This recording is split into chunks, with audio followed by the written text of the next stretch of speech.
Assalamualaikum warahmatullahi wabarakatuh. Saya Fatah Mufidaliski.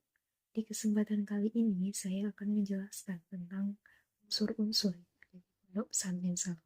Sebelum ke unsur-unsur Pondok Pesantren Salaf, perlu kita ketahui bersama bahwa Pondok Pesantren Salaf merupakan lembaga pendidikan Islam tradisional yang berfokus pada pengajaran ilmu agama secara mendalam dengan menggunakan metode dan materi klasik yang diwariskan oleh para ulama terdahulu.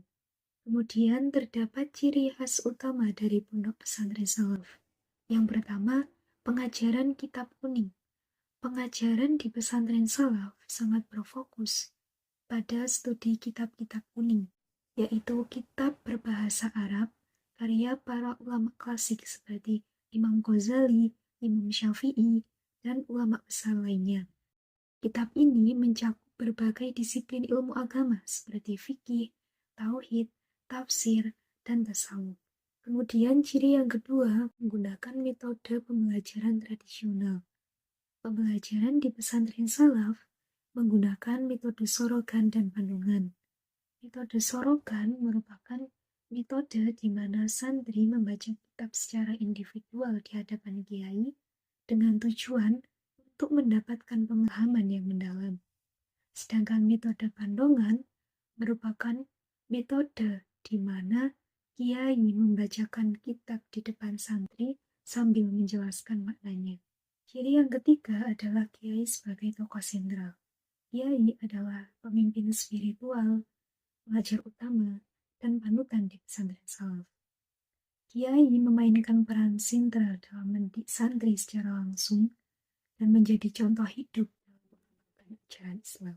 Kemudian ciri yang keempat, kehidupan sederhana dan mandiri.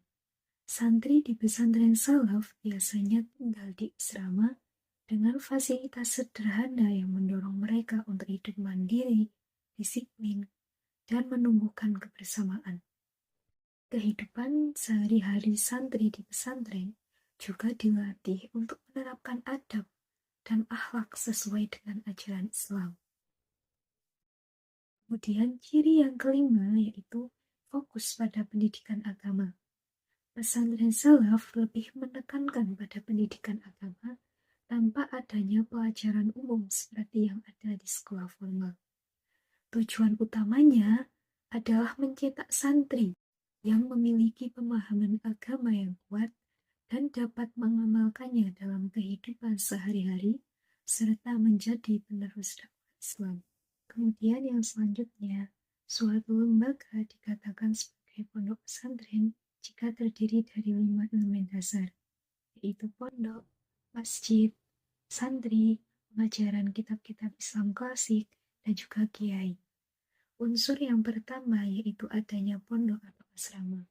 Pondok merupakan tempat tinggal santri di lingkungan pesantren yang memungkinkan mereka untuk hidup dalam suasana belajar bersama.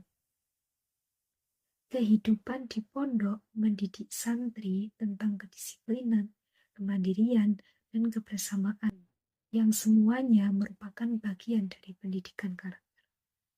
Unsur yang kedua adalah masjid. Masjid merupakan fasilitas ibadah dan pusat kegiatan belajar mengajar. Masjid tidak hanya digunakan untuk sholat berjamaah, tetapi juga untuk mengaji, ceramah, dan berbagai kegiatan keagamaan lainnya. Unsur yang ketiga adalah santri. Santri merupakan peserta didik yang belajar di pesantren. Santri tinggal dan beribadah di lingkungan pesantren, mengamalkan ajaran-ajaran yang diajarkan oleh kiai, serta menjalani kehidupan dengan sederhana dan disiplin. Unsur yang keempat adalah pengajaran kitab-kitab Islam klasik atau kitab kuning. Kitab kuning merupakan kitab-kitab berbahasa Arab yang menjadi materi utama dalam pendidikan di pondok pesantren salaf. Kitab ini meliputi berbagai disiplin ilmu agama seperti fikih, tafsir, tauhid, hadis, dan tasawuf yang semuanya dipelajari tanpa terjemahan untuk melatih pemahaman langsung. Unsur yang kelima atau yang terakhir adalah kiai. Kiai merupakan pemimpin spiritual sekaligus tokoh utama dalam pesantren. Kiai merupakan sosok yang bertanggung jawab untuk memberikan pengajaran agama Islam dan menjadi panutan bagi santri.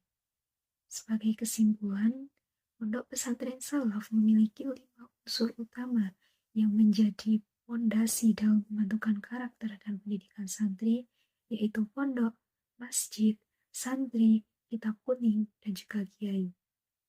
Kelima elemen ini saling melengkapi, menciptakan lingkungan belajar yang unik dan khas, dengan fokus pada kesederhanaan, kedisiplinan, dan pengembangan nilai-nilai agama Islam. Terima kasih telah menyimak video ini.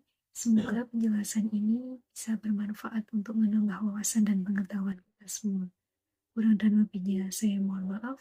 Wassalamualaikum warahmatullahi wabarakatuh.